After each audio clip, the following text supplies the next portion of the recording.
chatting to him. He's just chatting to him on the bench. I wonder if I'll get away with it. I wonder if I'll get away with it. No. You man, deep in it.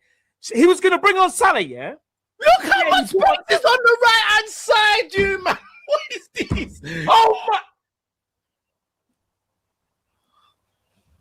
This is a bunch of BS. They're trying to get him sacked. I'm done, bruv. I've got kids, bruv. It's a Friday. Why am I doing this? I'm done. Bye, man.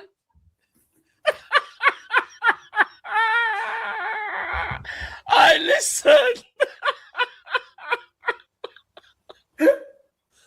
Look, you've gotten worse, bro. So now what I want everyone to understand.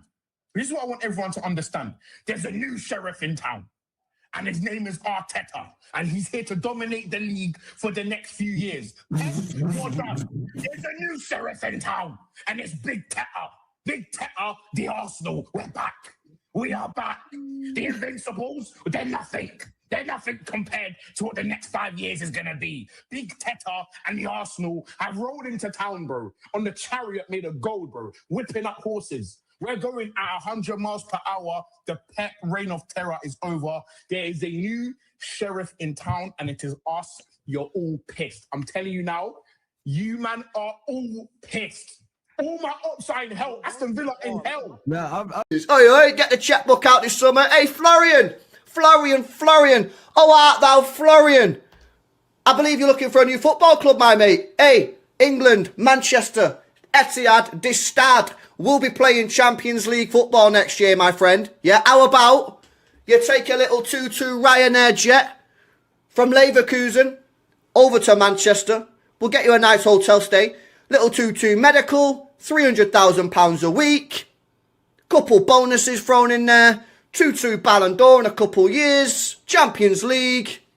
Happy days. You want to go Bayern Munich. Little 2032 Bayern Munich driller. Happy days. We get the next up and coming star. How about it, Florian? Florian. How art thou, Florian? He scored his 28th goal for City this season. See? BBC love me, man. They love me. They call me. Mwah! They know I'm making it, man. I'm going to win the league. Mwah! Guys, mwah! See you at the terrace, guys. Hey! Let me do a little dance. I'll see you at La Lahwa. Hey! A little dance, bro. You see this? I used to play like this. When Santos used to win the league. Hey! They give me a call, man. Bismillah ar-Rahman ar-Rahim. Hello everyone and welcome back to the channel. Welcome to another stream, ladies and gentlemen. We are back. And we are here to talk about the Premier League. We're here to talk about a couple of transfer news as well. So big up to all of you. Please like the video. Please subscribe to the channel if you're ready to do so. Please, every single one, please hit the like button, subscribe. Carlos Baleba is linked to a move to Manchester United. Chelsea haven't really been linked to anyone. I think they're probably happy with their transfer window right now. Liverpool still attempting to sign Bradley Barcola. Let's talk about the direction of Manchester City. And, of course, Arsenal linked to Konsa. But obviously the Arsenal rep is not here. Konsa's done anyway, bro. Yeah, Konsa's done, obviously. So, yeah. Big up to my guy, Akia, who says, Hussam, my GOAT. Big up to you, Habibi. Thank you so much for the super chat. Thank you so much for the love. Man, like Akia. See how I made the Kopish boys say your name right? Hold that, the Kopish frauds. Anyway, look, 200 people in the building. Like the video, subscribe. Let's get the party started. The Premier League is back as well. I want to talk about Manchester United, first of all, because obviously yesterday we got the huge bomb. By the way, sorry, guys, I couldn't do straight facts or anything yesterday because the internet was cut off in my new house completely. I had to get the technicians in today. And now my internet is back, so... Yeah, you get a subscription for 1 gigabyte per second and just stops working. So, yeah, it is what it is. 0 gigabyte.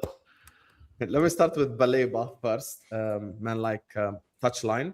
Obviously, yesterday you got the link to Baleba. It's probably going to get done now as reported in the next 48 hours. How do you feel about it? Talk to me, brother. Yeah, great signing. Exactly what we need. Need some legs in the midfield. I haven't had a legs in the midfield since Fred. So I need an elite ball winner.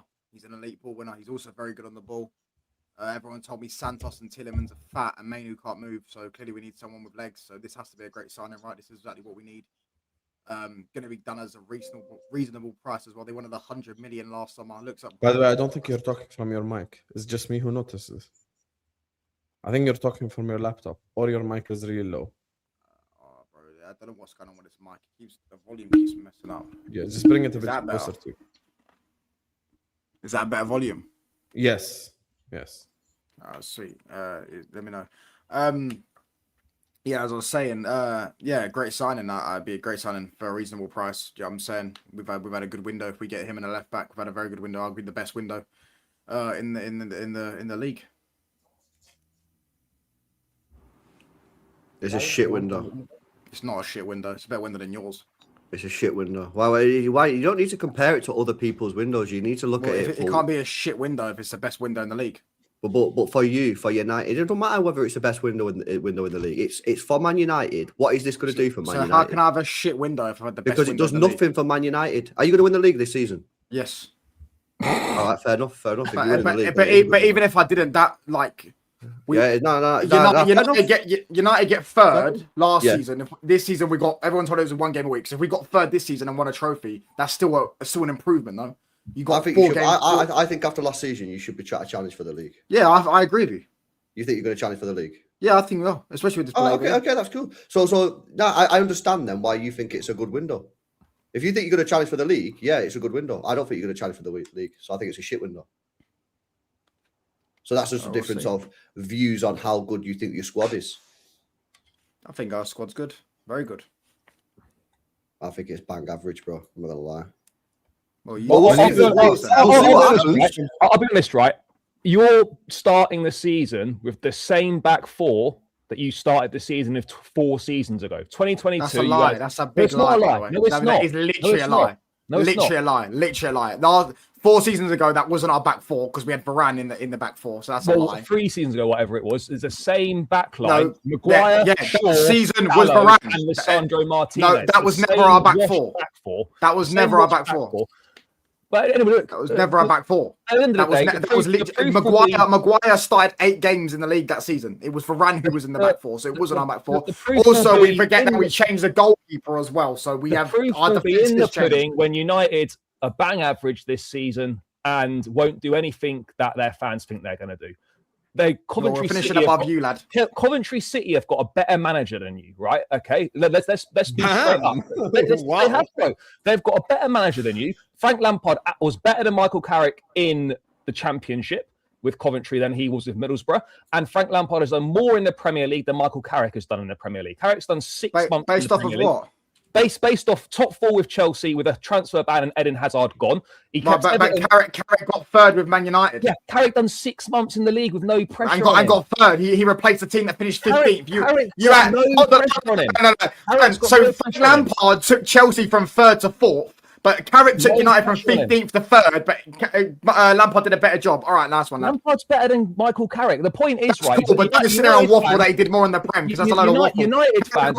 Carrick didn't get Everton nearly relegated, by the way. Carrick also played your team twice at your ground, and you didn't beat him both times. With champions of Europe, Tommy Tuchel, you still couldn't beat him. And then you beat you last year as well. Do you know what I'm saying? He's beating everyone here on the panel. But Lampard's a great manager, isn't it? You know, he's going to get relegated with Coventry. At the end of the day, you will be found out very, very quickly this season, right? Why couldn't you find us out last season? Who cares about last season? Is not irrelevant. Of course it is. It's not. Last season's not relevant. It's a new season. It's a new season. Carrick, right, did a good job for 6 months at United. Fair play to him. Turned the team round, got players believing in him, got some good results. Fair play to the guy. But the pressure of being an interim manager when you know you're only there for 6 months and then you're gone, that is a totally different feeling to actually being the main guy. You've got the actual pressure on you at Man United. There's an expectation that you deliver success. He's never managed more than 1 game a week. He's never managed in Europe. And so we're in a situation... That's a lie. Hold on, can we keep fact-checking? He has managed in Europe and he won in Europe. He played a game in Europe and won. So that's a lie. Sorry. He's done 1 game in Europe. Yeah, right, there you go. So he's managed in Europe, hasn't he? He's managed in Europe. He went to Villarreal away, who got, by the way, that year he beat Villarreal away. That year he beat Villarreal away. Villarreal got to the Champions League semi-final, and he beat them. He's an experienced European manager. How stupid. Nobody said that. Nobody said that. Now you're waffling. Carrick is an experienced manager. That's me told them. Carrick's an experienced manager. So it's going to be all fine. So it's going to be all fine. Nobody said he's experienced in Europe, but you said he's never managed in Europe, which is he basically hasn't. One game. One game. You said he has never managed in Europe, which is factually incorrect. I correcected you. Actually, He played he's the managed one game, European he lacks- semi-finalists he lacks and beat them. severe experience in Europe, okay? And all I'm saying is, right, is that the pressure is totally different when you're the full-time guy compared to being the interim. All right, that is the reality of the situation. We don't know if he can deal with the pressure. We don't know how he can manage a squad because he can't play his best team every single week, and we don't know how he's going to be managing more than one game a season. Those are legitimate concerns to have, and they're legitimate points to raise. Now, if you want to sit here and think that it's going to be all fine, there's no worries for the best window in the league, and you're going to do whatever you're going to do, then that's fine. That's your opinion, no problem. But I think there's a lot of evidence that would suggest that There's is no, the there's case. no evidence. There's no evidence. Your points can also be thrown back at you. There is no evidence that suggests he can't do that stuff. So your point. Do you think? No, but do you no. think Michael Carrick- Just Michael correct Carrick- him. You never gave any evidence. Like there's no Is evidence Michael- for either side, right? There's no Is evidence. Michael If Carrick- there's more do evidence you that backs my believe- point because he's already got third in the league. He's already got the most points in 2026. There's more evidence that backs Do my you point than believe yours. that Michael Carrick is a Premier League winning quality manager? Yes. All right, fine. Well, that's the end of the conversation then. I've got nothing else to say. Let me ask LB the question. Why do you think it's a shit window, LB? Because it doesn't. I think United should have been challenging for the league after last year, and I think they should have gone out there, splashed the cash around, got the big players in, and made a stride forward. And Define all big these, players, please. One second. not Baleba, not Santos. I don't think these are great players. I think Tillman's is all right. He's all right player. That does nothing. It does nothing. It's just a stabilisation signing. So they're not going to go challenge for the league, are they? At best, this is just top four again. So they're doing nothing. It's just stabilisation at best. I'm not even convinced that it's that with their defence. Yeah, so I just don't think it's a good window. You should have gone out there and splashed the cash. Man United, biggest club in the world, got all this money and all this dough, and they go buy these players. Everyone's right. Man United Don't are you shit, think though the reason why Man United? That's why we beat you lot last season. I disagree. 1 second, touchline. I disagree with you and Charlie. I actually think it's a very good window. So you think they're challenging for the league? No. Because here's the thing: you're already setting them up to fail. Because you're saying that they should challenge for the league. If we were to have this conversation, yes, I think they should challenge for the league. They finished No, third. he's got a point. He's got a point. United could definitely. He's right. He's got a point. 1 second. Let's take a step back from this. Myself, Charlie, and LB all don't rate Carrick that highly. We're not going to sit up here and pretend Carrick is this incredible manager. I agree with one thing Charlie said 100%. An interim manager with no pressure is completely different than a manager with pressure to perform. He's right. This is spot on. And you know, speaking of evidence, we've seen this before. At their own club, Oli. No pressure, Oli, fantastic. Pressure, Oli, failed. The problem is pressure at Man United. Hassan, where did Oli finish in his first season? 1 second. Pressure at Man United has made many managers crumble since Alex Ferguson. Many. Oh, it's Man United, man. You can't fucking what you want. No pressure at Man United. I thought Man United were the biggest club in the world. My problem is your measuring stick is they should win the league.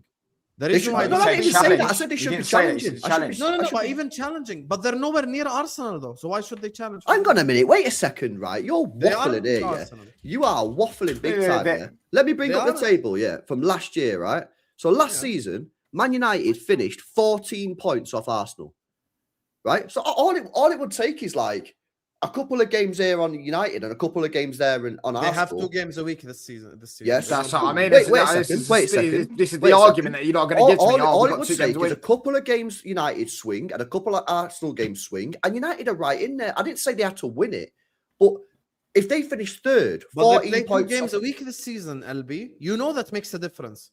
Right? And what? That doesn't change what they should be doing in the transfer window. They should still be going out there trying to sign top players, signing Baleba and fucking Santos, and are meant to be sitting there and thinking it's the reason why it does change is your blue brother. Look at Charlie. Look at his club. They didn't go out there and sign 8 players. They signed 4 players because they play 1 game a week. At the best case scenario, but we can't compare Man United and Chelsea because, like you say, that they're not in the same competition. We're better than them. They finished 20 points below us. I think they've got better players. No, but the point is not about Chelsea. They don't have better players. They don't have anything better than us. You don't think they've got better players than you? No chance. We did a combined 11. They get about 4 players in. No, 1 second. I agree that Carrick will be tested. This is correct. Because Carrick has to prove himself. Like Iraola has to prove himself. These things are true. We cannot deny that Michael Carrick has got to prove himself. That's the part I said I agree with. What, and Xabi Alonso don't? No. For me, Xabi Alonso is already a proven manager. He still has to prove himself in the Premier League, but he There you doesn't have go. to. He still has But to prove himself in the also, league. I can give you the significantly bang better average. CV. I can give you managers that won the league with Wolfsburg and fucking Werder Bremen and things like this. Like, managers can win the Bundesliga. Doesn't mean they're all of a sudden some great managers. He also got sacked by Real Madrid. When we talk about Carrick getting sacked by Middlesbrough, he got sacked by Real Madrid. Yeah, but he had the 74%. And he had fucking Mbappe in his squad and Vinicius, and he couldn't get a tune out of them. And Vinicius hated him. So some man management that he has, isn't it? But listen, Carrick's the one that's got to prove himself. But Xabi Alonso, he's proven, mate. Yeah, I'm saying he's going to do. He's more proven than Carrick is. Yeah, not in the Premier League. He's not. Not in the Premier League. He's not. No, actually, overall in his career, yeah. Touchline, you have to look at the guy's CV, bro. So yes, he is more proven. I don't think Chelsea's problem is, you know, the difference between me and other. I'll get to Chelsea in a bit. The problem with Chelsea for me has been the players, and I've said it for the last 4 years. They've blamed Poch, they've blamed Maresca, they've blamed Rossinier. I've consistently said the players aren't as good as they make out. So my opinion on Chelsea has been consistent for 4 years. Now, coming back to Man United, the reason why I think LB is setting them up to fail is, even though they finished 14 points behind Arsenal, if I look at the conditions for next season, you have 2 games a week and all that stuff. I don't think they can challenge for the league. I really don't. I don't think I'm not setting up for failure because now I'm saying they're in a top 5 race because of the failure of the transfer window. I think they've made some good. I think they've made some good signings. Right? Why is there transfer? Honestly, they've rebuilt their whole midfield. Yeah, they have. But what I'm going to say is is at the start of the window, rebuilt it with Baleba and this is the point that I was going to make, LB, right? Yeah, but Man United's problem in the past was doing the 150 million on one. Let me finish. In what world is that not a rebuild on the midfield? No, it is. But what my point I'm making is, at the start of the window, Man United fans were speaking about Chouameni, Anderson, etc. No Man United fans at the start of the window were talking about Andre Santos. We're talking about Tielemans, right? It was Chouameni's, it was Anderson's and whatnot, right? And now United fans are pretending, having not got those players across the board, though. Who have not got that. Doesn't apply to me, by the way. No, what I'm talking about, though, just in general. Elliot Anderson. No, but in general, I was talking about Rodgers because I remember that everyone thought he was going to Arsenal, so we can all do this. In general, they were talking about Chouameni's, they were talking about Elliot Anderson's, and now there's a large section of United fans that are now pretending that Santos and Tielemans and Baleba is what they always wanted. Oh, it's fantastic. I'm not saying they're bad players, is what we always wanted, though. But that is a fact. You can't tell me about what United fans want. I know United fans have always wanted Baleba. Chouameni and Anderson. Man United actually wanted Anderson as their top target. Yeah, but we're not. Now you're switching it from the fans to the club. Now you're switching from the fans to the club. Bear in mind, Anderson. So no Man United fans wanted Chouameni.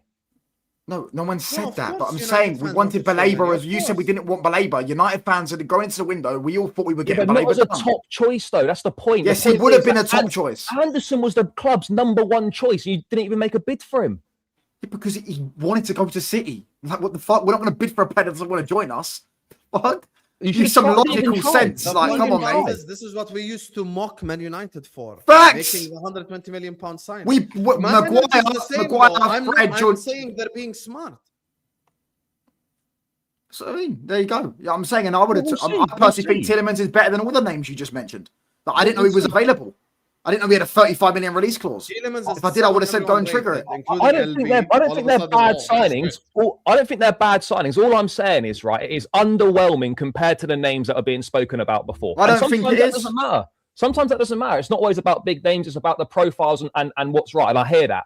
But I just think, personally, for me, is that it's a little bit underwhelming compared to what was being spoken about. That's all. That's cool, but I don't personally think that. I believe Tielemans is better than both the names you just mentioned to me. I don't personally believe that. I don't personally think Anderson's levels above Baleba. So do you still think that you're going to compete for the title this season? Yes. But if you don't, are you going to reflect and say it's the window or the manager, or what are you going to say when it doesn't happen? Because it won't happen. No, it will happen. I think it will happen. So you're asking from you think it's not going to happen. I believe it will. I believe that. I'm just going to be interested to see what you blame it on when this doesn't happen. Well, we'll have to wait and see. I have to see what happens in the season if it doesn't happen. But I think it will happen. So I'm not going to go and predict if it doesn't happen. Then I don't know why it's not going to happen. We could have a massive injury crisis like we had a few years ago or whatever. Like it's same thing. Like there's different contexts. I can't predict the future, but I can definitely give you an estimation that I think we're going to challenge because I think our squad's good enough. I think we've got good enough starting 11 with anyone as anyone. I think Man United have had a good window, but I don't think they'll challenge. That's it. I think they've had a bad window, and I don't think they're going to challenge. That's what I think. I think they would. I think what touchline. But even that would be a good window, no, Sam. Like, if I think improvement. Like, I don't personally think. I think we're going to win like kick a on. FA Cup, Carabao Cup.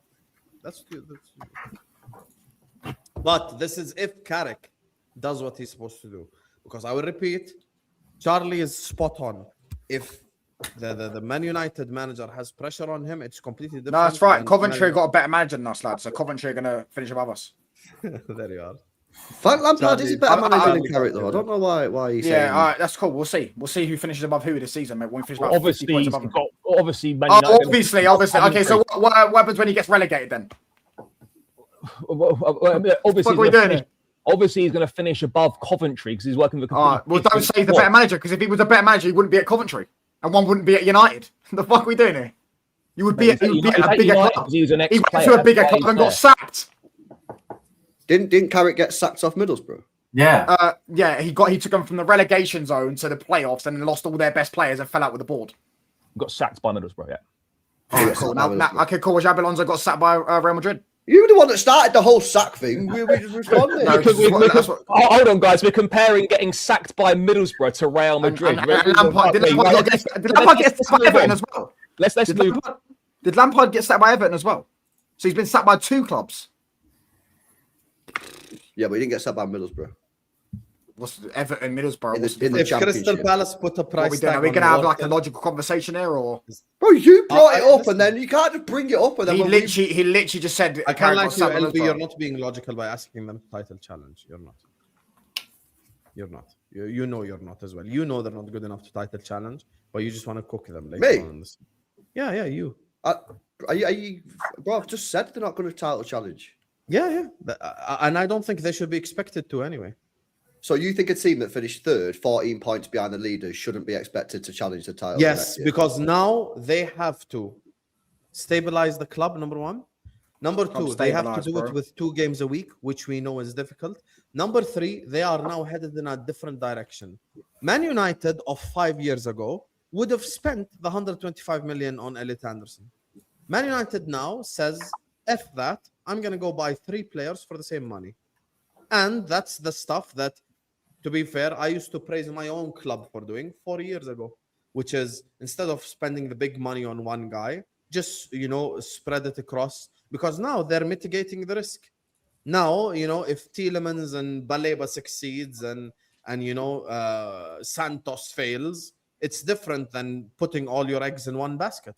And that's the thing that they did, because back in the day, they used to do this all the time. And guess what? It didn't help them. Falcao, Di Maria, Alexis Sanchez, Harry Maguire, who's still in the team right now, by the way. We can mention Pogba, Lukaku, multiple examples of Man United doing the LB thing, which is the biggest club in the world. We're going to spend the money, but in the end of the day, they didn't succeed. So now they have to move in a completely different direction. So, but wait a second. What are you saying? You're saying that signing players like Sanchez and Pogba was the wrong thing? Yes, 100%. 100%. They should have signed players that suited what the managers that they had at the time. No, you sign players that more than just names. And now they're doing the intelligent thing, bro. No. You sign players that want to beat your club. Pogba's mum wanted him to join United. I don't know if Pogba actually wanted to join Man United. We then paid a fat agent fee to his agent, and then he ended up joining Man United. Alexis Sanchez was off to City, and we said he has 350 grand a week. We want you, come join Man United. That's what we've done. And we did the same thing with Maguire. City didn't want to go over 60 million. We paid 80 million. We got Maguire. This is why you buy players who truly want to play for your football club. You don't just buy players who want the most money at your football club. And that was our biggest mistake. You don't just overpay for everyone like Spurs are doing. They're about to spend fucking 150 million on Marmoush and Savio. They'll find out soon enough how fucking shit they still are, because they buy players that don't really want to be at their club. They're just paying them the most money. And let's end the United section on that. If Crystal Palace put a price tag on Wharton, is what Mr. Perfecto is saying. I think that's a Mr. question. Perfecto, I love the fact that you're optimistic. Me and you both know no one replaces Rodri. And you know, it showed it in the Community Shield game, mister. Someone got slapped by 3 goals. Big up to Akia, who sits in the popcorn emojis. A touchline backs his club. He's a headache, but he does back his club. Big up to Frankie, who says, seen a few content creators say United play better without Bruno, and the 21 assists masked how detrimental he is to general play. Thoughts? Hi, LB. Thoughts, touchline?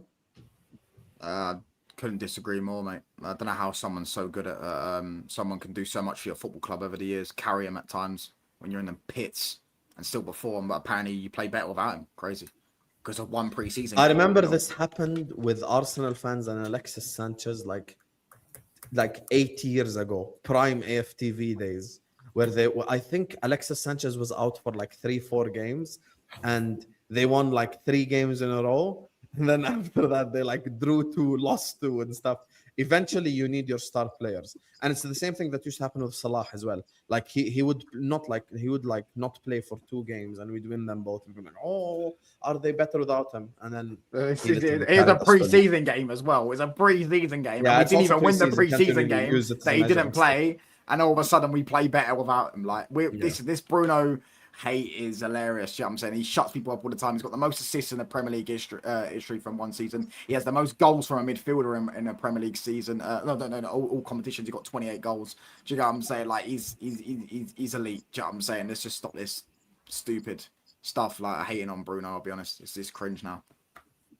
Hassam, why touchline is so angry? Calm down, little bro. The touchline is passionate, Rick. You know. This is the same thing people go, oh, well, why are you shouting on stream? They come to me. Because this is not a badminton stream. It's a football stream.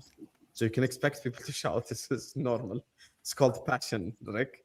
Anyway, listen, big up to all of you guys. There's 700 people in the building. I appreciate you all. I love you all. Thank you guys so much for showing us so much love and support. Please hit the like button. Subscribe to the channel if you're ready to do so. All the links are in the description. The Gooner channel, Touchline Facts, Blue Brother, and it's LB are all in the description. Please go give them a subscribe. Subscribe over here as well. We are back, Habibis. Obviously, I'm going to edit a little bit the studio. I'm just moving step by step, guys. Arsenal. Let's talk about Arsenal next. Dan, welcome to the show, and thank you so much for joining us as well. Last second notice. Appreciate you, brother. Obviously, Konsa. We got the news yesterday that Konsa is joining from Aston Villa. And this week, obviously, we had the Community Shield game where he won 3-0. Against Man City. How do you feel about your club right now, heading into the new season? Are you confident you're going to retain the league? Let me know. Yeah, I am quite confident. I mean, how confident can you be at the start of a season with no real data? But I think you have to give us an edge because our manager's been around for longer. We don't know about Xavi Alonso. We don't know about Carrick really with 2 games a week. So, yeah, really confident. I think I'd be lying if I said that the transfer window was everything I hoped it would be because we've had so much hype and Bruno Guimaraes wasn't a player that I wanted going in. I like him now. I'm really glad we got him now. Konsa is another one. I think he's, I think it's a lot of money to spend on squad, building your squad. But confident, quietly confident, but with 1 or 2 sort of worries going in. I think a lot of Arsenal fans are division at the moment, and no one's going to be surprised that there's a divide in the Arsenal fan base. But there's a few, still a hardcore few, that are saying we've got to radically change the way we play football because it's too boring. And I just think that's a natural evolution anyway. I don't really understand why everybody's so convinced we're going to play super defensive. Yeah, quietly confident, but we've got a hell of a start coming up. And as to the Community Shield, like obviously we're going to sit here and say we've totally, when it mattered in the League Cup, then Man City stepped up. But I just think if I was a Man City fan right now, I would be a little bit worried. I'd be a little bit anxious. The quality of players that have left in the last 3 years and losing the best manager. And, I think you can't keep saying rebuild season after season, but this one feels like a genuine transition season. So looking at it, I did a data analysis and I've got Man City. I know this is going to be controversial, but there is a world in which Man City finish 5th this season. How can you do predictions when there's still 13 days left of the window?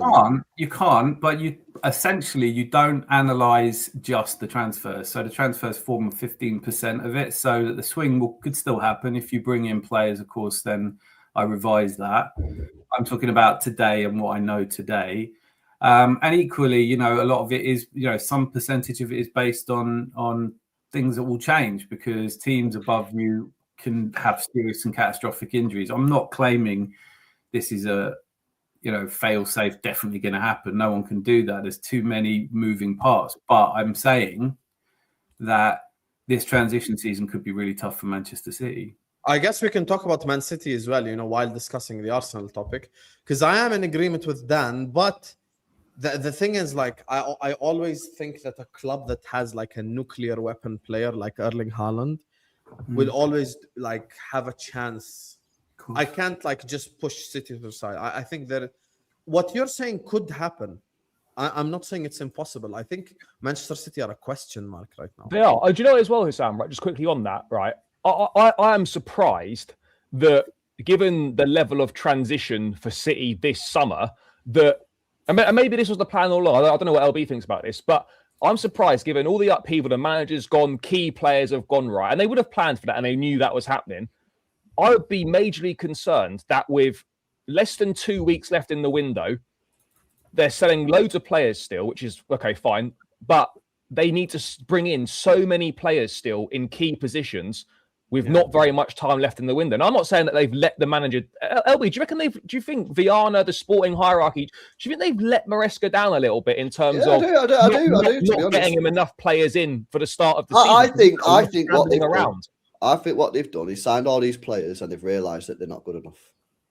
Yeah. And rather than bleeding them out over the football club over the next 2 years, one a summer, one a January, they're just going, you know what? Fucking get rid of them all.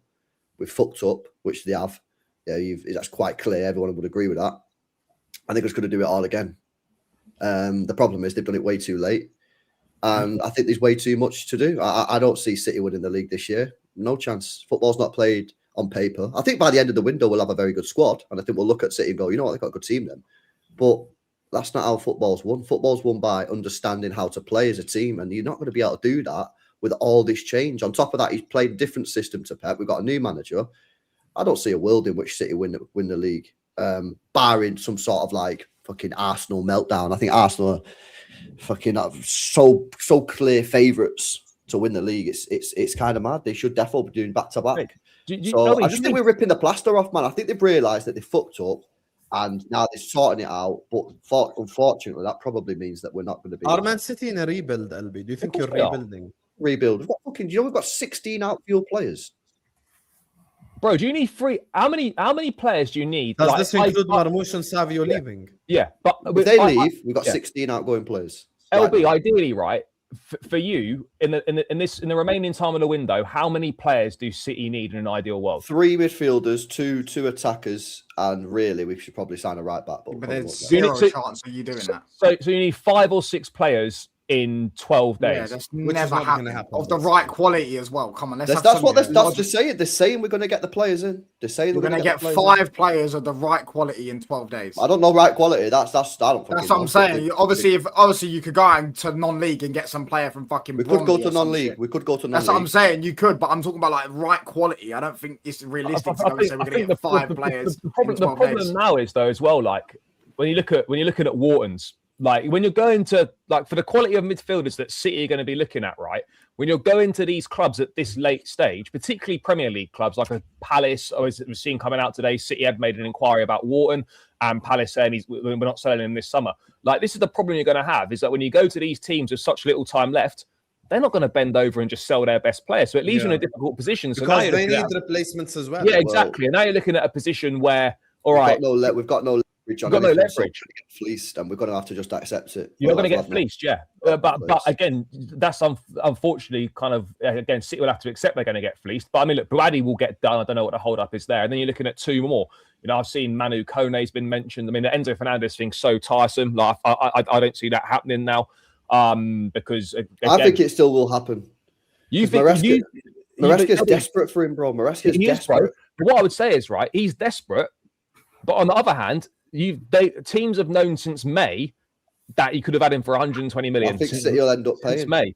But they may well bid. But from our point of view, right, when you look at the scenario, we're prepared. The season starts for us on Monday. Ideally, 2 replacements that we would want for Enzo, our top 2 replacements, Wharton and Scott, both unavailable now. There's no way that Chelsea... That's bollocks, unavailable. No, bro, there's no way. For me... Everyone's available at a price, Charlie. You put the money down and everyone's available. But this is an unrealistic way of thinking, because you're not going to pay 300 million for a said player. Why do you always take it to the extremes? No, but LB though, right? You're saying anyone's for sale, but obviously if I go to Barcelona and I pay Yamal's 1 billion release clause, yeah, I'm going to get him in it. I might be able to get him, but it's not going to happen. I don't have the money to do that. You're proving up. Yeah, but do you think Adam Wharton's going to cost €1 billion? No, it cost over 100 million. I didn't know you were talking about Adam Wharton. But yeah, I think fucking said, bro. Listen to what he's saying. Yeah, he said Adam Wharton. Listen, obviously that's realistic, Adam Wharton. But again, you're not going to... I don't think City will go and do something mad like pay 150 million for him, which is maybe what they want, over 100 million. About Chelsea, bro. It's Chelsea. That's what he's on City, about. No, he was talking about Chelsea. Listen to what he's fucking saying. He said Chelsea replacement for Enzo Fernandez. But the problem is, though, like, but City inquired today and he says he's not for sale. Yeah, and I said, everyone's got a price. If you put a price, they do have a price, but also you get to a point in the window where actually you have to draw a line and say, no, we're not selling these guys now. And that for me is where we're at with Enzo. Now, I agree with you, LB. I do believe that Man City will make an approach and will make an offer. And now it's up to us to stand firm and stay strong on the stance that, that we've held throughout the summer.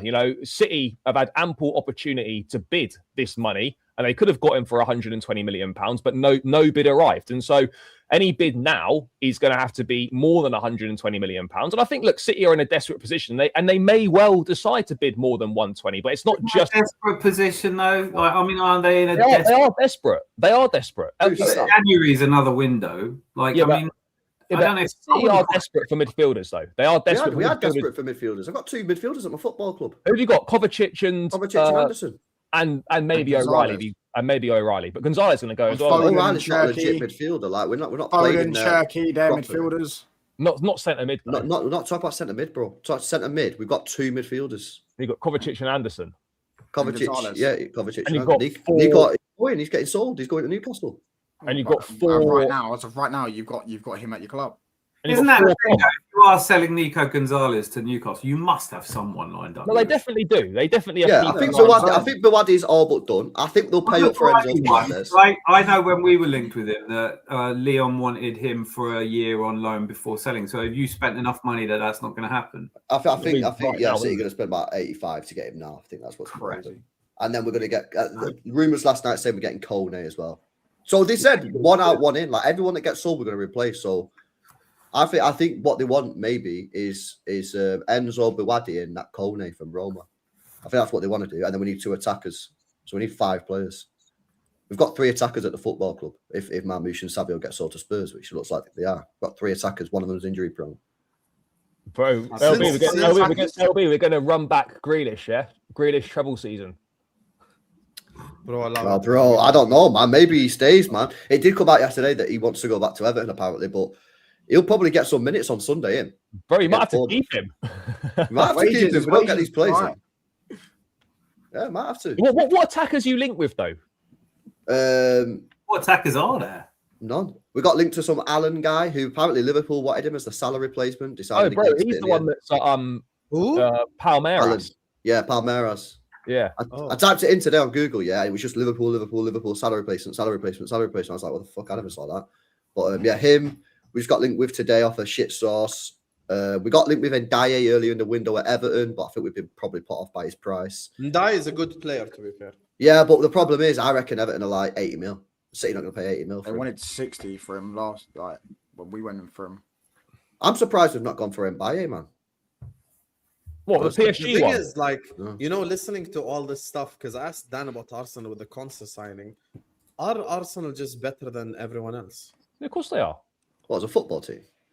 Right now, are they just like course they're better than better everyone than else. all of us. Yeah, in of course terms they of are, yeah. squads. The Premier League starting champions, they just signed Bruno G and they're getting Konsa. Of course No, they're no, better no, than no, everyone else. LB, let's not do that. Just because a team won the league doesn't mean that they're better. Sam, than they're the everyone else. best team in the I league. think- Is it I not? think this is So the a first team time- that wins No, the no, Premier no. League is not better than everybody else. No, that's not what I mean. I'm saying in terms of on paper. We're talking about on paper. I'm Yeah, saying bro, they've got that stability. there is What are you like talking a about as in discrepancy like between player, 1 and 2. like player for player? Yeah, I think there is a discrepancy between 1 and 2. What do you mean by that? I think that there is a distance between the team in first, Arsenal, and the rest of the league. Basically, I agree. In yeah, player for sorry. player. Yes, I think there is distance. In squad Oh, depth, just in like squad depth, specifically. squad depth specifically, yeah, they're defo. 100%. Melier, I'm unsure on in terms of keeper. Yeah, that's a Right? shocking It's all signing. season Yeah, but anyway. the defense is Their a joke, though. defensive Yeah, depth but is elite. backup keepers are relevant. Like no one. Tell them Yeah, that their when defensive Kepa fucking depth lost is in the elite. Carabao Fair Cup. enough. Their Yeah, but they should never defensive fucking depth played is him. elite. I agree. I agree. The They one don't play your Achilles backup heel dog at keeper in a Arsenal- fucking in a final, bro. Unless it's like a good one. We played the one Romero and he was Achilles good. heel but at Arsenal right now is their forward line depth, but the rest of the team midfield. I Their agree. forward line is not even good anyways. Like it's starting is not that I good. agree. The forward Saka, forward line's Gyökeres, good. and Tzolis, like Forward it's line's not good, good. but it's not like like it's It's not. not like wow. City had fucking Sterling, Aguero, and Sane, and you had Salah, Mane for me. like That's not that level. even if Arsenal signed someone like a Yildiz or something, it would be like okay now like they're a lot better. Like Barcola. they've signed Konsa, but they already with Konsa and without Konsa they had the best defensive depth in the league Yeah. anyway. I think this might mean that Ben White is leaving, probably. Yeah, well, there's a lot of speculation. I don't think he would leave until, I mean, he's starting and playing full 90 in the Community Shield. I don't think he leaves till at least January, and I hope he gets at least one more season. I think some players could surprise us in a good way and a bad way. In terms of the forward line, I'm not going to sit here and pretend that we've got a stunning forward line, but a fully fit Kai Havertz might surprise people. You've got to think that we can sell Gabby Jesus somehow. Like even But if we do you not think because he's injury prone, you just can't, and he's high wages, you just can't get rid of him. well, that's Same with it. Ben White because he's That injury is- prone and they got decent wages. That is so true as well. Touchline. That's what I'm saying. That's why with the whole logic of I don't like overpaying because then you get this scenario if a player starts getting injuries, you can't get rid of the guy because I think I've had a lot of good conversations about Jesus, and I totally get that people now looking at it 275 a week are saying that's massive overpay. When we signed him, he was transformative for us, and he was great. And it just hasn't worked out. And 50% of all transfers don't work out, but it is a problem when you come to selling. We are an absolutely awful selling club. Like our record is still terrible. Like I don't know, but we don't have all the links and connections that Chelsea do, where they can suddenly find somebody who'll spend. Yeah, they got some feeder club that can go and buy someone. Somehow somebody goes, we'll have it. Nicholas. I mean, like there are just so many players. You just think, how have they sold him and we can't sell Gabby Jesus? Part of the reason you can't sell Jesus is the stupid wages he's on. Yeah, that's what I just said. Yeah, that's fair. That's fair. But that was what he was worth when we signed him. He was transformed. He was great until he got injured in the World Cup. If he had, I think that, but there is an overall general thing though. Like, why Arsenal, right? Why on earth is Reece Nelson and Fabio Vieira still at the club? How is that? Reece Nelson's on 100k a week. Why would you leave? I've not had any sensible answers to this, right? I've had discussions on my own show and stuff, and where people just haven't convinced me. Fabio Vieira had a really good season on loan at Porto. They really liked him. The fans liked him. He played really well. And Porto went, "Oh, we don't want you to spend any money on him." Then he went to Hamburg, had a really good there as well. Yeah, he had a really good season at Hamburg. They won't pay. Like I'm at this point, I'll do a 2-for-1 deal, right? You can have just have Jesus and Fabio Vieira, just knock them together. I don't know how it's possible that Fabio Vieira is even still in an Arsenal shirt anyway. And Reece Nelson's mad as well. I don't know how he's still. Nelson, that was an emotional thing because he scored that goal against Bournemouth. I mean, everyone knew it was a stupid thing to do. He's on 100 grand a week. It's stupid. We didn't spend 35 million on him. We're not wearing a loss here. It'd be great to get rid of him. No, I think he might go to West Ham. That was the last I heard. But at this point, Fabio Vieira just blows my mind because if he'd been having really bad loans elsewhere, I would say, okay, well, but I think at the moment with the amortization and the squad cost ratio, I think we're looking to take about 10 million for him.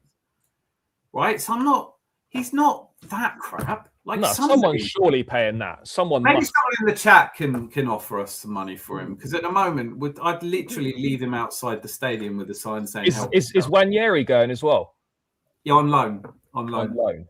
We're not apparently. What about Skelly? Skelly's Dan, staying. do you think you're going to sign any forward line player in the remainder of the window? I think someone mentioned Yildiz. I'd like us to really strongly consider Yildiz. The problem, we're in the same situation as everyone else. Juventus don't Too really late. want him. Huh? It's a bit I late like- as well. Yeah, it's getting late. It is getting late. I don't know, but like all of the noise out of Arsenal is that we are still looking to do business. Of course, with Andrea Berta, we've always been told, and last season certainly looked like he had multiple options. He likes to push the button. Like, we didn't know Eze was coming when he came. We didn't know right until the end it was going to be Yoko. So I don't know. But if the question is, do I think we'll sign someone, there's maybe a yes or no. But if you said to me, who do you want? That's becoming difficult, because I wanted Julian Alvarez at the start of the window. I don't want him now. Bradley Barcola I really wanted, but I don't want him now.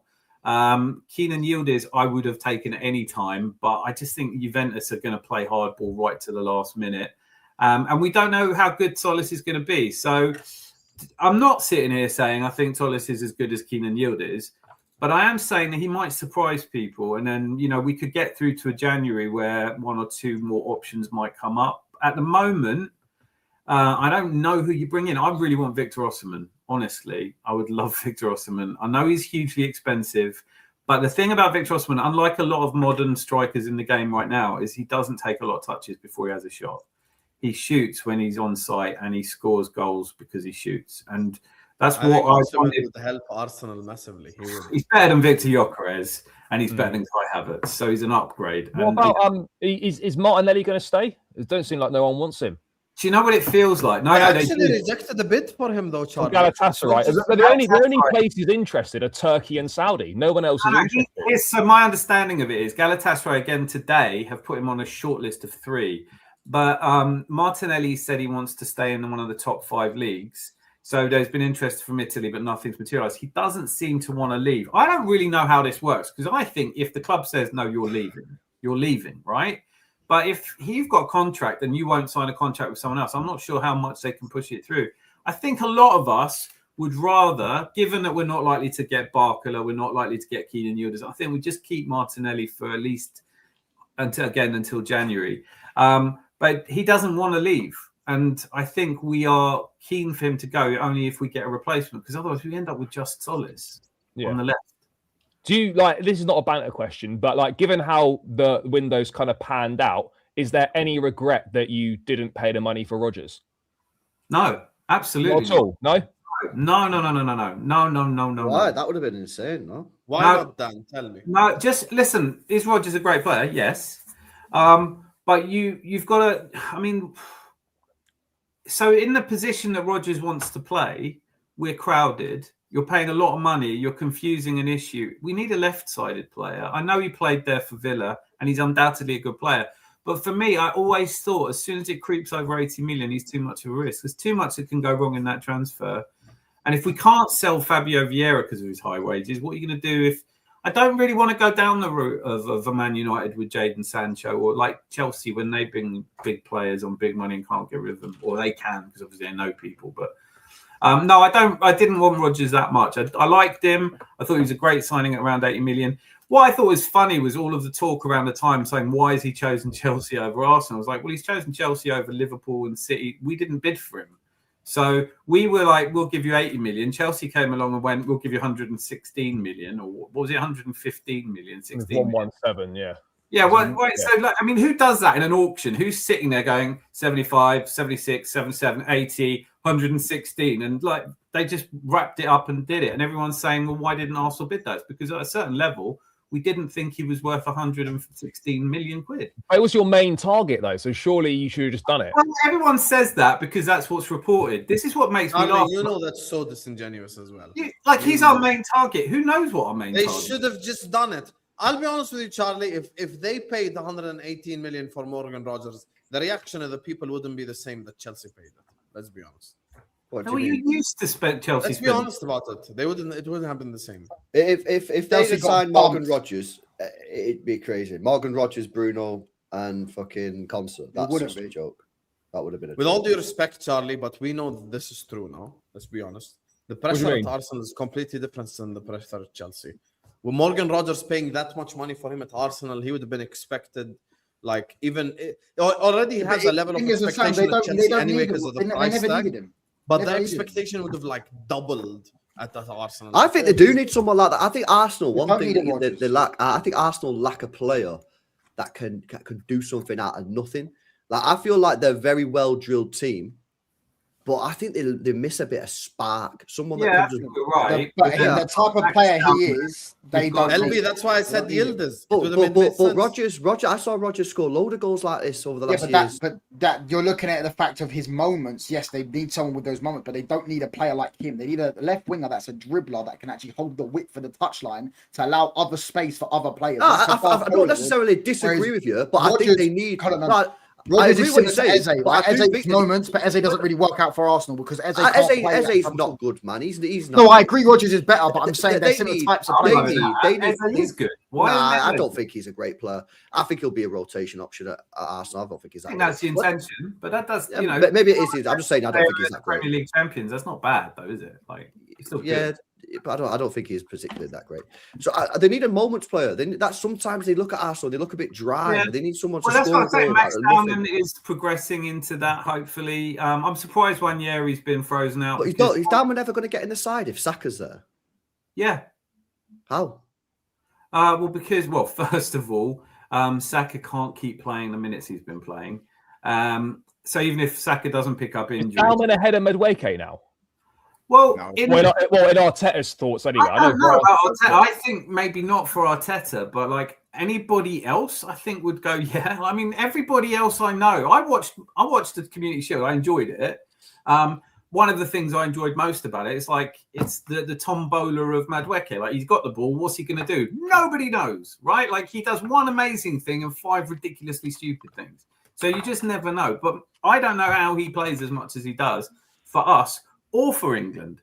So I'm just going to say, look, I must not know what I'm talking about or watching, but Madueke for me is not ahead of like almost anyone, really. Didn't sign a petition. I'm not trying to start a petition, but I'm also, and listen, I'm sure he's a lovely guy and I buy him a drink and everything, and Arsenal player, so he's one of our own. But like, come on, man, Madueke, he's not the future, is he? Well, he's young enough to be the future, but he's probably not. No, I know, but being young enough to be the future doesn't make me. Why haven't Arsenal gone in for Barcola? I think we have, but I think honestly, my Liverpool. interpretation of it is he wants to go to Liverpool. I think they've done. They haven't got the deal done. That's baffling. This is another thing. People are so keen. Like, if I was buying a £115 million house. And everyone was just get it done. Negotiate it down. You go, hang on a minute. I don't know how long it takes to negotiate a £115 million deal. I don't know how long it takes to do these things. It's really easy for me to sit here and go, Andrew Alberto, just get it done. But that's the world we live in now, isn't it? It's like, I don't know. He's an expert. He's been doing it for 15 years. He's done it at the highest level. He knows everything. And then I come along and go, if it was me doing it, this deal would be done. You hear this in the Arsenal fan base. Just pay what they want. We had this with Declan Rice. They were saying, but pay what they want. West Ham don't know what they want. West Ham want the most money they can get. So if you, like, obviously with Aston Villa, they're talking about 80 and they're trying to think, should we sell Rodgers for 80? And then Chelsea come along and go 116, 170. They go, yeah, we'll take that. We know we want that. We can't turn that down. But with Bradley Barcola, I think Liverpool doing a sensible thing. I think Liverpool, apart from that one season transfer window where they went a little bit crazy, but bought players we all wanted, I think they're actually a well-run club and they're properly negotiating with Barcola. And I think Liverpool know that Barcola's first choice is Liverpool. So even if we come in and match it, he'll go to Liverpool. So we and I want to move on, talk about Liverpool next as well. Let me just grab these two supers and I'm going to end with the Liverpool section. Big up to all of you guys locked in, guys. We have almost 1,000 people in here, but we're not even on 200 likes yet. Let's get the likes up, please. All the links are in the description. Big up to Dan, LB, Touchline, and Charlie. All the links are in the description. Please go give them all the subscribe. Big up to Ian, who says, Man United's smart window will be gone once they drop points to Hull City this weekend and panic pay 80 million to my club for Camavinga like they did for washed Casemiro. Joke club. Firstly, Casemiro was washed. He himself said his best ever season was at Man United. Secondly, we're definitely not spending 80 million on that bum, Camavinga. And thirdly, do you want to bet that Man United drop points to Hull City if you're still in this chat? I'll bet you £50 that we beat Hull City. Don't bet, chat. Don't gamble. It's bad for you. Big up to Ado, who says Chelsea's consortium owner Mark has to pay back 1.5 billion back in loans. He wants to sell Enzo. He sold part of the Lakers. City will pay up. To be fair, I agree with LB when he said he thinks they're gonna eventually sign Enzo. I agree with that. I think this whole deadline for Enzo thing is just some made up bullshit, bro. I don't think it is. Like if we're spineless and fold now, then it's embarrassing. But you don't want to keep him. He doesn't want to. We need to keep him because we're not getting anyone anyone else. else. Tell you what I think. Need to keep him. Slash what your club actually wants to do. Your club don't want to keep him. Bro, if the manager wants to keep him, he's staying. If a club comes out and says they're open to selling the player, that means they don't really want to keep the player. No, but LB, it wasn't that though. It was he wants to leave himself. Like he was. Oh, I know he wants to leave, but I'm saying Chelsea. We're happy to if keep he him. never did that, I don't think they would have come out and said they basically want to sell him. I don't think they would have. I think they would have been. I think City are going to buy Enzo, and then Chelsea are going to get Wharton. That's my prediction. No, I disagree. I think if anything, City go and get Wharton if that happens, and Enzo. That stays could at Chelsea. also happen, touchline. But I think they're basically. I'd be very surprised now if Enzo left Chelsea. I'll be very surprised with this little time left. I agree. I'd be shocked. Unless they lower their price. I mean, look, I could be wrong, and we could fold, and we could be spineless, and go back on what we've said and look weak. That is a feasible. This is why I said at the time that they should never have done that deadline. Chelsea. It could happen, right? That deadline that's was not stupid. impossible. Why did they do that deadline, man? That was ridiculous. I'll tell you why I done a deadline, LB. 2 reasons. One, because they want Xabi Alonso to have a settled squad before the season starts, and secondly, because we want time to find the replacement. That's why. So 2 weeks to find the replacement. 42 players in your squad, like no, because there's 25 and there's the main squad, and then a load of that 40 odd were academy kids anyway that have all gone on loan or will be in the 21s or whatever next season, and then the rest of them we're going to get rid of. You know, we've got about 12 or 15. Well, that's probably 12 players to get rid of between now and the end of the window, and I think we will get rid of them. It won't all be on permanence. There'll be obviously some loans because it's the late stage and we just have to accept what we can get. But we haven't got. There's not enough time now. So the 2 reasons for that deadline was, one, we want a settled squad for the start of the season for Alonso, and secondly, we don't want to be scrambling around with a week left in the window to try and find the replacement when there's not going to be one who's good enough. No, I understand why you put a deadline, but it does make you look silly if you now just.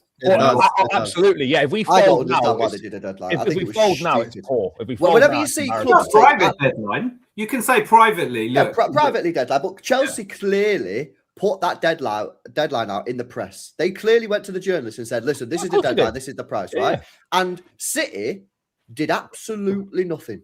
City just went, "All right, we're not going to do anything." I didn't hear anything from City during that deadline about Enzo Fernandez. And then soon as the deadline went, I was expecting City journalists to come out and be like, "Yeah, the deadline's been gone. City moving on to nothing." And it just carried on. Yeah, City is still talking to Chelsea about Enzo. It was a stupid decision. When clubs take this absolute position, we're not doing this, they just get made to look like fucking idiots. Newcastle did it last year with Isak.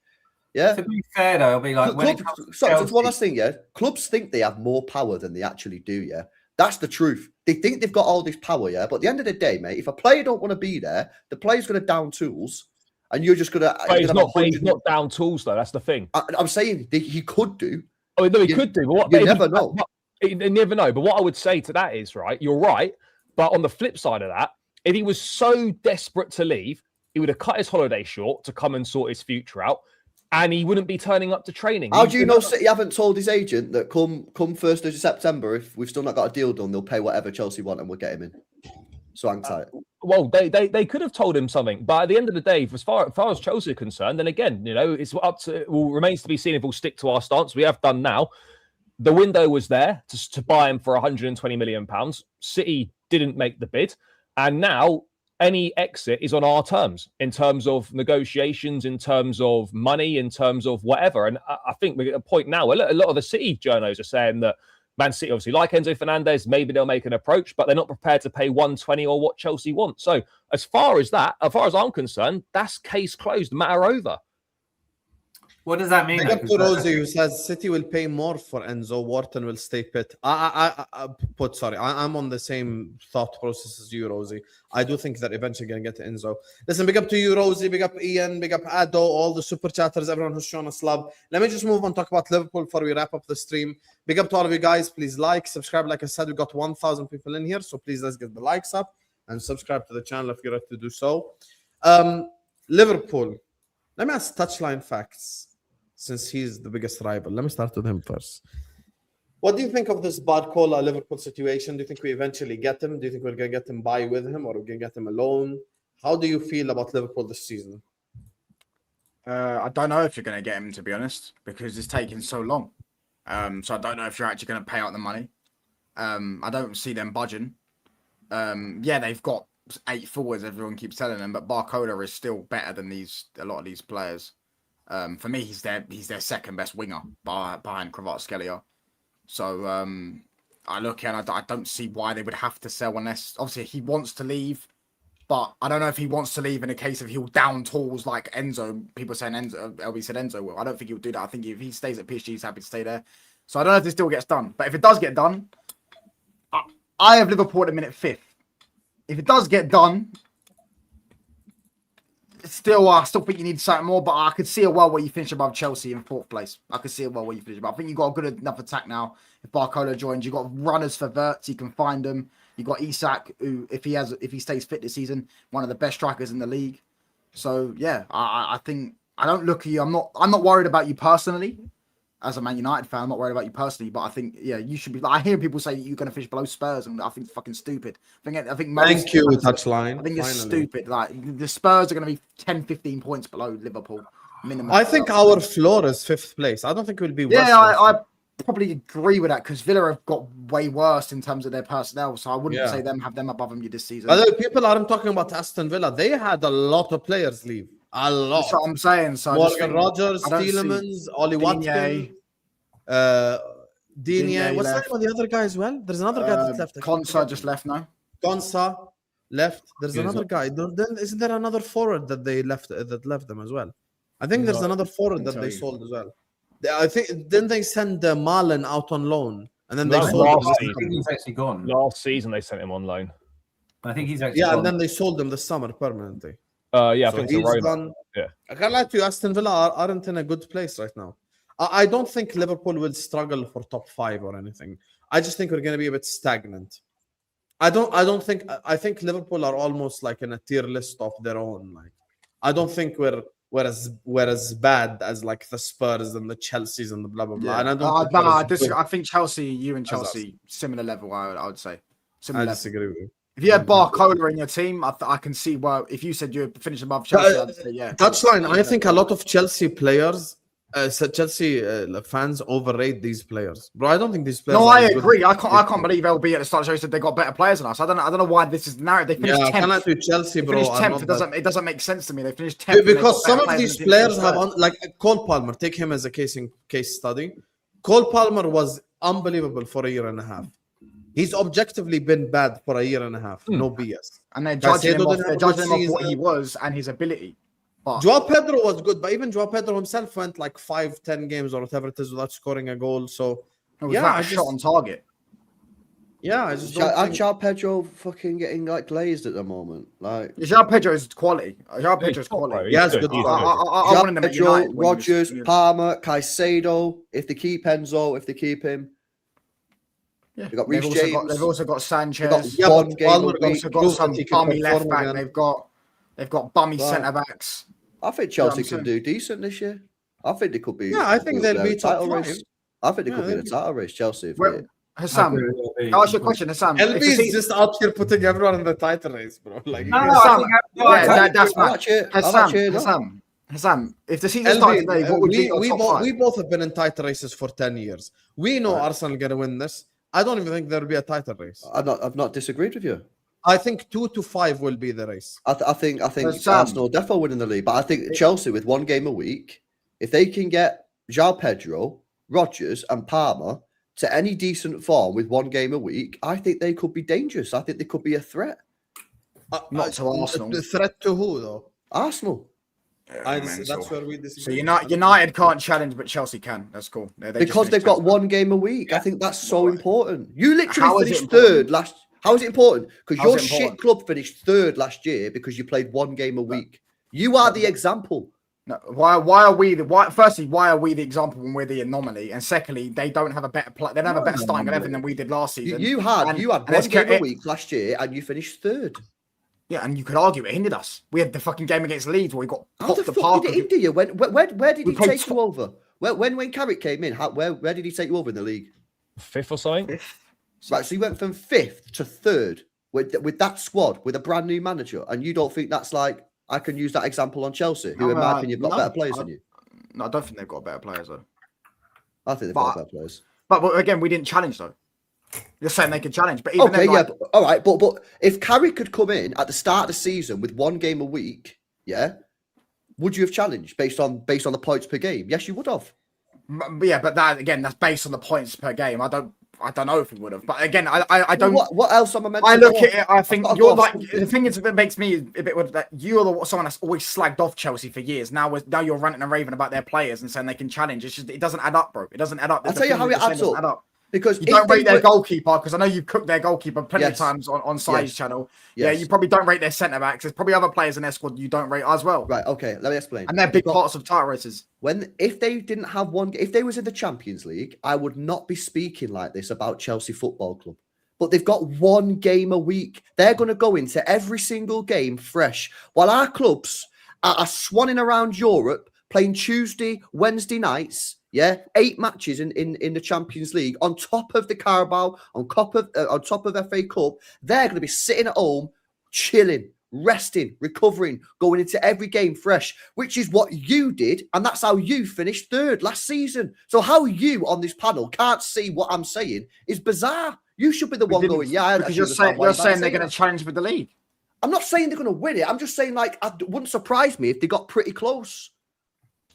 I think Arsenal win in the league. I understand that, but you're saying they're going to be the closest challengers. That's basically what you've said. If Chelsea finish 2nd next year, would not surprise me one bit. I don't think it surprised everyone else, other than maybe the Chelsea. I agree with him, right? Like, actually, when you look at it, we're talking about a good manager, right? I know I came in when you were all saying, "Oh, he got sacked by Real Madrid," but he's a good manager. We don't know. There's too many variables, but it's not mad to think that Chelsea are finished 2nd this season. I think it's mental. I think their maximum they can get is 4th. Okay. Well, and the reason why I agree with the story of their life on the clinic, isn't it? Guys, let's take a step back.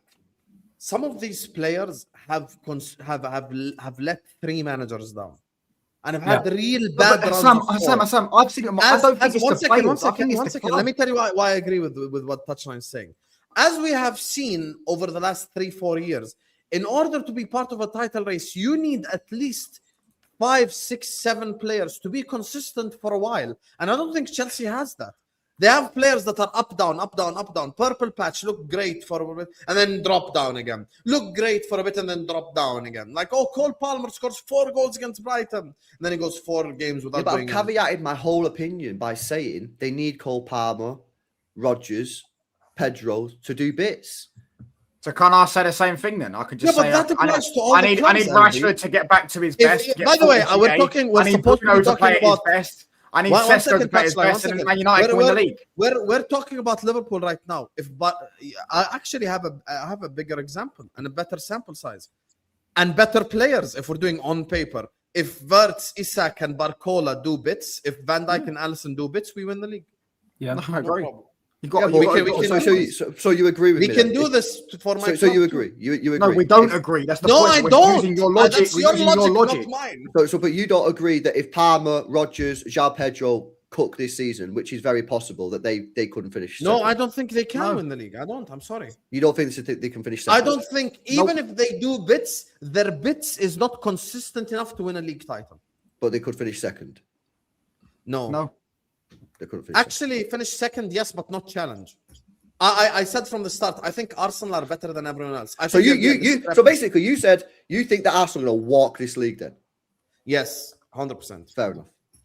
I don't know why this is so complicated. I think LB's absolutely right. You cannot understate the fact, and the touchline, I wasn't sure if I heard you correctly because you were saying that it's the anomaly, but teams that play 1 game a week always have a great season.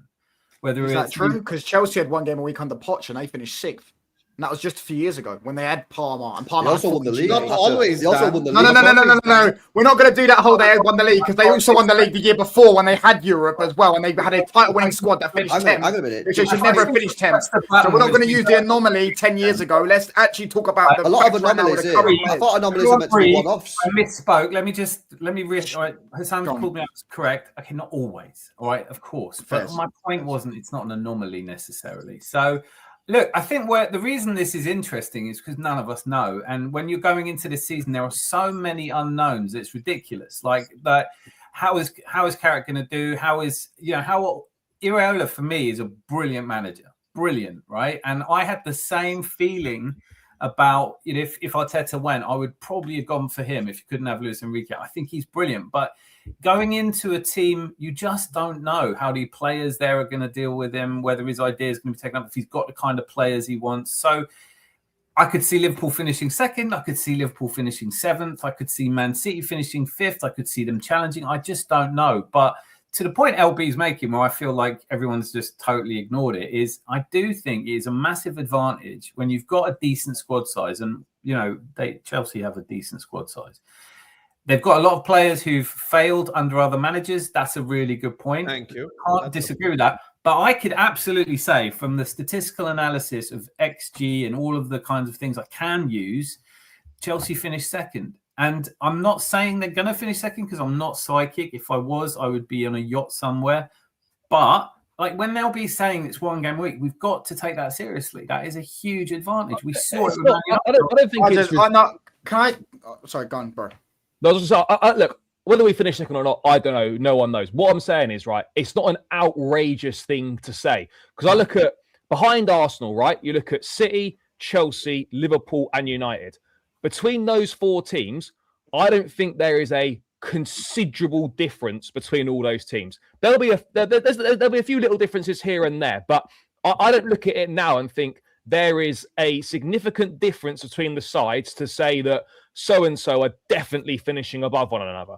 I don't think that's the case. Take training, for example. My manager's coming in, right? And he wants to change the system.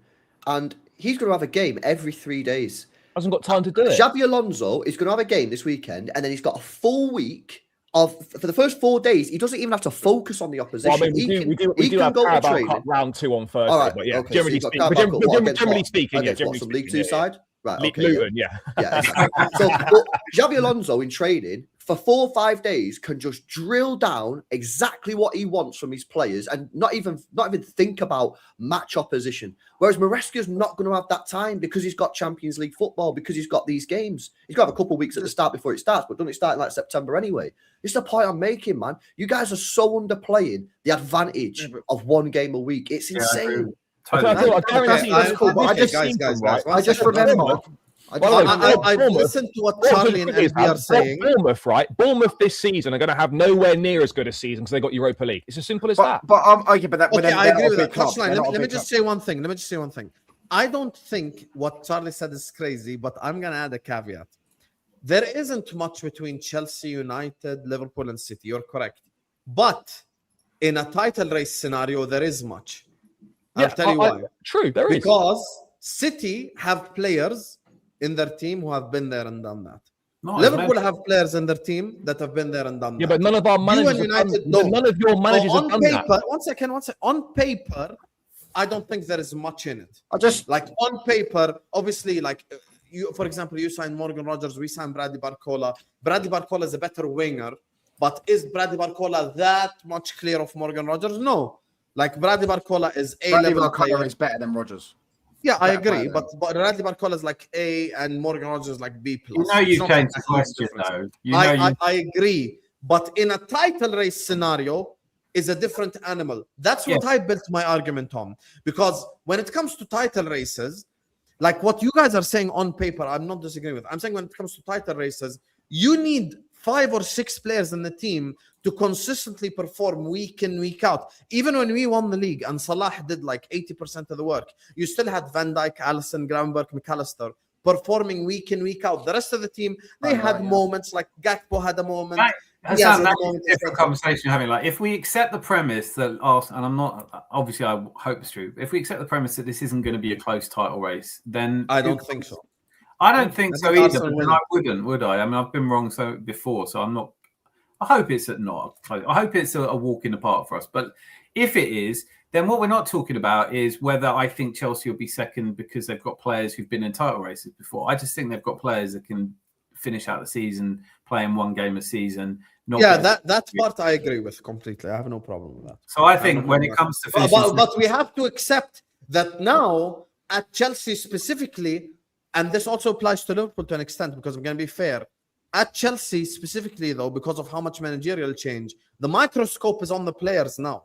There is no more excuses for the likes of Palmer and Caicedo and Enzo, whoever. There's no agenda here. We're talking the whole team. Same for my team as well. There is no more excuses for the likes of Szoboszlai and McAllister and Isak and whoever. They've got to perform now. All of these players have to perform. There are some scenarios. I'll give you an example. The City scenario. Everyone knows I dislike Man City. This is not a secret. However, I have to give the excuse and the caveat that Pep Guardiola's left and the fact that Rodri's left and Bernardo Silva's left. Obviously, huge names have left their club. So, of course, some players might underperform. Some players might not be as good. However, Liverpool, this doesn't apply. Chelsea, this doesn't apply. Chelsea players have to perform on the pitch. Liverpool players have to perform on the pitch. Now, guess what? Obviously, it's not 100%, but I would go as far as saying maybe 70% Arsenal win the league. I would have to give some chance to Man City because they have Erling Haaland and he could just say F all this and get 45 goals in the league, just go on a mad one. He could do, just like Salah did 2 seasons ago. He could go on a madness. Liverpool, in the words of LB, if Barcola and Isak converts Cook, then yes, we have a 5% chance maybe of winning the league. I don't personally think United can win the league. I think that's setting them up to fail. I think they will finish top 4 guaranteed and win a domestic trophy, and they'll improve if Carrick proves it. And I don't think Chelsea can win the league. So my opinion is it probably goes Arsenal, City, and Liverpool. Now, here's the thing where this conversation becomes even more interesting, but we're going to have to leave that for another day to discuss. With Man City, I think Man City have no gray area. I think Man City are black or white. This either goes good for them or it goes to the shits. I really can't see like an in the middle. I could see a world where LB is live in December saying Maresca out because they're in 11th place. And I see a world in which LB is in 2nd place, 6 points behind Arsenal in December. Both can exist. I just don't think they have that gray area thing. I don't think anyone can really say anything about City until you know what these 5 players are that we signed. Yeah. I'm going to be honest. That's true as well. I think it's fair. Yeah, it's fair. I think there are a couple of things that you can say. I think following Pep's going to be tough for anyone. I think following Pep with a side that had already started to struggle to compete, and I think you competed with us last season even when we were trying to throw it away. I would put my neck on the line and say that City finished below 3rd. Can I ask? I was going to ask everyone a question. What's everyone's top 5 at the season start today? Madness. Can I go first? Have it written down. So, number 5. This is going to clip this up, but I am actually. This is just based on assessment of different categories of data. So it's like what Carling. Wait, before anyone clips it up, guys, the date is 20th August. 2026.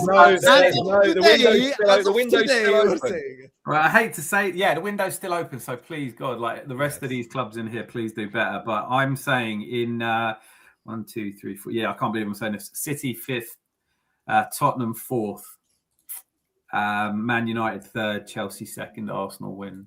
And that's not even my opinion. That's just a data analysis. It's really not any more than that. Obviously, the data in, data out is the issue. So that I'm using XG, you can't calculate every possible thing. But based on the squad depth, the managers, the longevity, the injury load, the fixture load, and all of that, I actually think Tottenham could be in contention for Champions League places, and I think City could finish below them.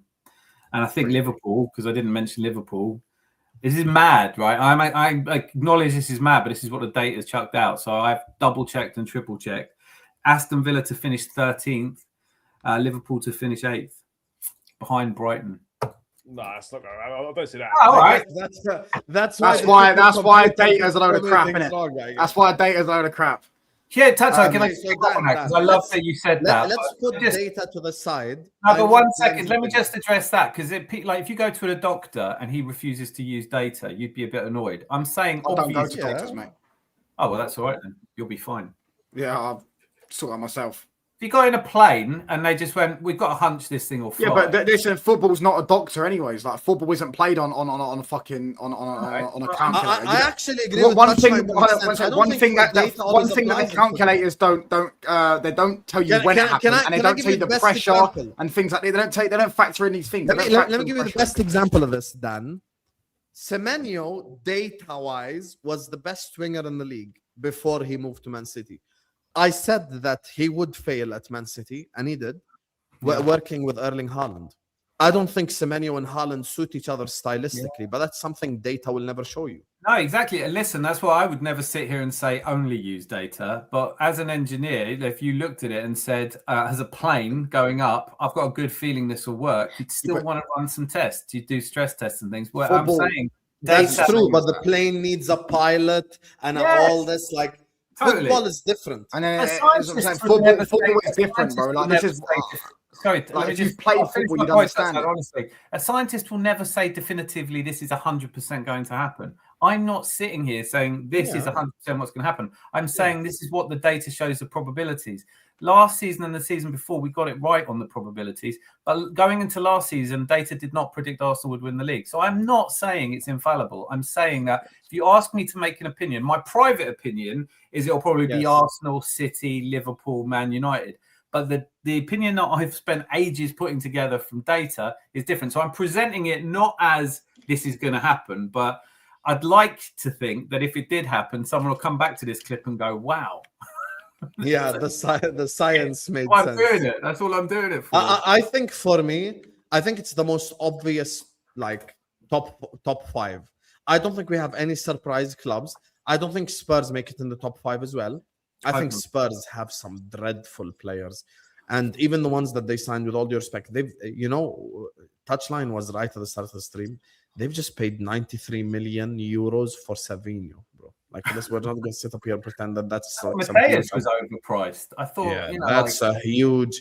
What's his name? The West Ham guy, the West Ham midfielder they bought, Mateus Fernandes. That's another one. But don't worry, it's ambition. To be honest, I think Tonali and Senesi are the two signings I think are good. I think those uplift the team. The rest you're not rating your guy Robbo. No, Robbo's been washed for 3 years. The Spurs gas is hilarious. They do this By the every way, summer. Robbo's has been bad for quite a while. Spurs fans are will like be good Newcastle for fans. Spurs in terms of like leadership and stuff, but he won't be good for them in terms of on the pitch. Let me just say the top five. I think it's going to be Arsenal first, City second. I'll probably go Liverpool third, Man United fourth, and Chelsea fifth. I really don't think there's any surprises this season. I think Villa will drop off because they've sold too many players, and I don't think Spurs make it. Spurs' starting point is a team that finished 17th in back-to-back seasons. Back-to-back seasons. There's a reason why some of these players have let 4 managers down almost. I don't think Spurs have earned the respect of anyone for us to put them that high up. So they're going to have to prove it on the pitch for me to believe it. Like, I need to see it to believe it with Spurs. Yeah. So that's my top 5. Charlie, tell us yours. Arsenal, probably City, because I imagine they are going to get some decent players in between now and the end of the window. I honestly think 3rd, 4th, and 5th is a bit of a toss-up right now. You could really put it in any order. I'm going to go Chelsea 3rd, Man United 4th, and Liverpool 5th. But that could change. If Liverpool get Barcola and then buy in, then maybe I might have them above United. Look, at the end of the day, it could literally be any order for the teams behind Arsenal, in my view. But I think Spurs will miss. I think Spurs and Villa are looking at around the 6th or 7th positions. And that's how I see it right now. Touch. United first, Arsenal second.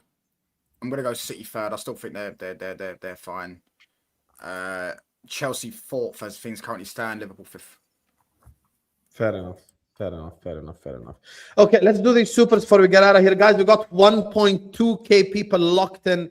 Please hit the like button and subscribe, every single one of you. We're trying to get to that 80k mark as we push to the big 100k. So please close the live chat, hit the like button, subscribe to the channel if you get to do so. Don't forget to follow me on Instagram as well. The link is in the pinned comment at Donusam6, and add me on Snapchat to use that as well. That's where you can keep up with my life and all that stuff. So big up to all of you guys as well in the chat. The Gooner channel is in the description. Go subscribe to Dan. It's LB's in the description. Go subscribe to LB. Touchline Facts is in the description. Go subscribe to Touchline. And Blue Brother CFC. Still no rebrand, but go subscribe to him. Yeah, no, bro. Rebrand pending, bro. You've been busy moving out, so now we can sort it out, yeah? Yeah, sure. Use me as the excuse for your own channel rebrand. Okay, buddy. Yeah, no, Sure, Wi-Fi been down all summer, bro. Yeah, fair enough. Thank you for being emotional support for me, Charlie. Sure, Casemiro was getting third at United. Much better than starting on a team that won 3 Champions Leagues in a row. My mistake. His words, not mine, mate. Don't ask me, bruv. Do you know what I'm saying? Go argue with Casemiro. Go DM on Instagram or some shit, bruv, and see what he says, because he said it, not me. If Casemiro himself said it, then... Yeah, that's what I mean. Yeah. Don't argue with me, bruv. Like, just go argue with him. I just said what he said. Nothing is guaranteed besides Arsenal finishing top 4. Yeah, that's the most guaranteed. And Arsenal finishing top 4 and Spurs not getting top 4. That's 2 things guaranteed. I'll be honest with you guys. I can't wait for the Spurs hype to die. Oh, it's fucking hilarious. It happens every season, isn't it? No. They're the same with Newcastle. Yeah, they're pound for pound the most delusional fans in the world. Yeah, because they talk the talk like they're actually a fucking serious club. In the Premier League, they've spent more money than Arsenal in the Premier League era, and they've won 3 trophies in the entire Premier League era. They're just a fucking nothing football club. Does the data factor in fatigue and possible injury, Dan? Yeah, it does. In fact, in 2 different ways, it factors in. If you put Isak injured, then we will struggle to get 5th as well. Fixtures and their impact on injuries is also factored in. So 2nd City, 3rd Liverpool, last 2 depends on who would sack his manager, then sort things out quicker. United or Chelsea. Wow. I don't personally think that Xabi Alonso is going to get sacked, because Bluco have messed up way too much to sack a manager. Carrick, it's a possibility if the pressure eats him alive. That's what I'll say. But regardless, big up to all of you guys. Thank you guys so much for watching. Like I said, hit the like button, subscribe, follow me on the Insta. Quickly, Mr. Perfecto says, I predicted Liverpool wouldn't perform with all the changes this season. I think the same could happen to City. I also think Arsenal is fatigued. Here's the thing, though. My question has always been, even if you don't think Arsenal will win the league because of fatigue or whatever it is, then who is going to step up and win the league? My issue with this argument, just allow it. My issue with this argument, Perfecto, is I just don't think anyone has the squad capabilities that Arsenal has everywhere except forward line. If your argument is forward line, then I don't think Arsenal have the squad. However, midfield, if you want to rest Rice for a game, you can go Bruno Guimaraes, Lewis Kelly. If you want to rest Bruno Guimaraes for a game, you could go Zubimendi, Rice. Same thing applies. You can put a mixture of combinations, 6 possible combos of that midfield. By the way, if they're playing Coventry at home, objectively speaking, they could go Lewis Kelly and Zubimendi. Yeah, they could go Lewis Kelly, Zubimendi and win the game. They could rest Gyökeres and Havertz in a fucking on the wing or some shit and still win. Yeah, and they could still win it. So it depends who the opposition is. I just don't think anyone has the squad capabilities in midfield and defense. Like, with all due respect, Arsenal got centre backs on the bench that would start for our clubs. That's the thing. Like, Mosquera probably bench player starts at Liverpool. Timber starts at Liverpool. So that's the thing. So I think their squad depth is better than everyone else. And that's my thing. Anyway, we're going to send you guys over to Touchline Facts. He's going live right now with Ahmed. Talk about the Baleba stuff. A bit more in depth. Obviously, 2 United fans are going to have a discussion about it. Big up to all of you guys. Like, share, comment, subscribe. I'm probably going to drop a pre-record after the tonight. No more lives. And see you guys over on Touchline Facts. Go over there and spam. Big, good show. Yeah, good show. Love, lads. Great show. Go spam 6 times LFC in this chat so it gets triggered. Love you all and peace out, people.